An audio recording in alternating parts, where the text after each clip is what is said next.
Baik, bismillahirrahmanirrahim. Assalamualaikum warahmatullahi wabarakatuh. Perkenalkan, nama saya Sofia dengan NIM 235120089. Baik, di sini kami akan memaparkan materi kami yaitu tentang wakaf. Yang pertama, pengertian wakaf. Jadi, wakaf berasal dari bahasa Arab yakni al-waqaf yang berarti menahan, berhenti, diam, dan mengekang dan menghalang sehingga dapat diartikan menahan harta benda dan menyedekahkan manfaat yang terkandung dalam harta tersebut kepada orang yang berhak menerimanya baik perorangan maupun kelompok. Dasar hukum wakaf yaitu Al-Quran Surah Al-Baqarah ayat 261, Surah Al-Baqarah ayat 267, Al-Imran ayat 92, Al-Hajj ayat 77, hadis tentang 3 amal jariah. Undang-Undang Nomor 41 Tahun 2004, Permen Nomor 42 Tahun 2006. Selanjutnya yaitu rukun wakaf. Jadi di sini rukun wakaf itu ada 4. Yang pertama al-wakif atau orang yang mewakafkan. Yang kedua al-mauquf alaih atau pihak yang menerima wakaf. Yang ketiga al-mauquf harta yang diwakafkan. Dan keempat sigoh atau lafaz ikrar wakaf dari orang yang mewakafkan. Baik, saya akan melanjutkan materi dari teman saya. Sebelumnya perkenalkan, nama saya Hikmanur, NIM 235120074. Baik, yakni yang materi selanjutnya adalah syarat al-wakif. Yang pertama itu memiliki secara penuh harta. Yang kedua adalah berakal, tidak sah wakaf orang bodoh. Yang ketiga adalah orang gila atau orang yang sedang mabuk, berusia balik dan bisa bertransaksi. Yang keempat adalah mampu bertindak secara hukum atau rasyid. Baik, yang kedua adalah syarat al-mauquf alaih. Yang pertama adalah penerima ditentukan pada pihak tertentu muayyan, jelas orang yang menerima wakaf. Orang muslim, merdeka, dan kafir zimmi yang memenuhi syarat ini boleh memiliki harta wakaf.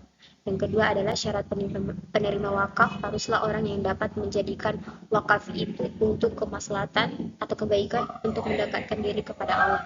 Yang ketiga adalah penerima tidak ditentukan, ghairu muayyan, maksudnya tujuan wakaf tidak ditentukan secara terperinci tetapi secara global. Misalnya seorang berwakaf untuk kesejahteraan umat Islam, orang fakir, miskin, tempat ibadah, dan lain sebagainya. Perkenalkan, nama saya Muhaimin, NIM 235120090. Saya akan melanjutkan materi dari teman saya. Syarat-syarat sikha lafaz ikrar wakaf. Syarat-syarat sikha lafaz ikrar wakaf. Lafaz ikrar harus berisi kata-kata yang menunjukkan kekalnya wakaf. Tabid tidak sah kalau ucapan wakaf dibatasi dengan waktu tertentu. Ucapan itu dapat direalisasikan segera, tahis tanpa disangkutkan atau digantungkan kepada syarat tertentu. Ucapan itu bersifat pasti dan jelas, syahri, yang berarti wakaf dan tidak mengandung makna lain. Ucapan itu tidak diikuti oleh syarat yang membatalkan. Badan Wakaf Indonesia, lembaga independen untuk mengembangkan perwakafan di Indonesia yang dibentuk berdasarkan Undang-Undang Nomor 41 Tahun 2004 tentang wakaf. Tugas Badan Wakaf Indonesia: 1. Melakukan pembinaan terhadap nasir dalam mengelola dan mengembangkan harta benda wakaf. 2. Melakukan pengelolaan dan pengembangan harta benda wakaf berskala nasional dan internasional. 3. Memberikan persetujuan dan atau izin atas perubahan, peruntukan dan status harta benda wakaf. 4. Memberhentikan dan mengganti nasir. 5. Memberhentikan persetujuan atas penukaran harta benda wakaf. Demikian itu materi dari kami.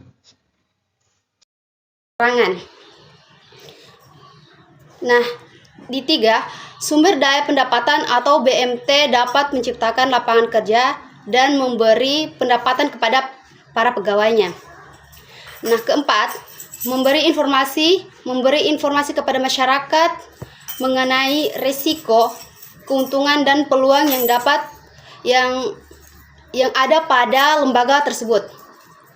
Nah, kelima, sebagai satu lembaga keuangan mikro Islam yang dapat memberikan pembiayaan bagi usaha kecil atau mikro, menengah, dan juga koperasi dengan kelebihan tidak meminta jaminan yang memberatkan bagi UKM tersebut.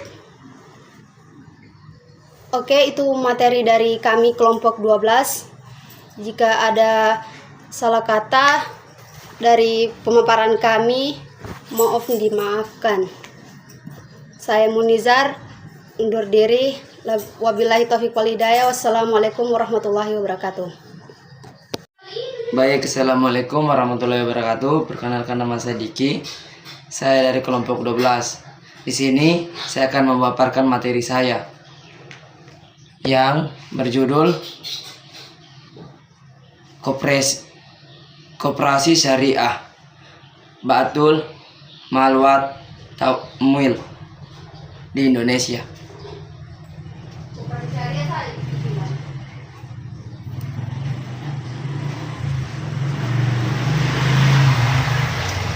Pengertian Baitul Mal wa BM dalam kurung BMT.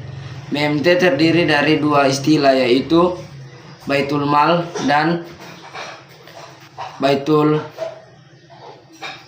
Ta'wil. Kata ini berasal dari bahasa Arab, yaitu bayat atau rumah mal, harta, wa, dan yaitu kata penghubung. Sedangkan ta'wil pembangunan harta. Jadi Baitul Mal wa Tamwil berarti rumah, harta dengan pengembangan Baitul Mal. Mengumpulkan dan menyalurkan dana non-produktif seperti zakat, infak, dan sedekah secara optimal sesuai dengan peraturan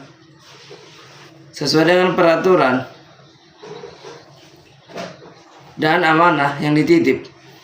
Sedangkan Baitul Tamwil, rumah pengembang harta, merupakan istilah untuk operasi dengan kegiatan mengumpulkan dan menyalurkan dana koperasi seperti kegiatan ekonomi pengusaha mikro dan kecil, antara lain mendorong kegiatan menabung dan memperbiaya kegiatan ekonomi.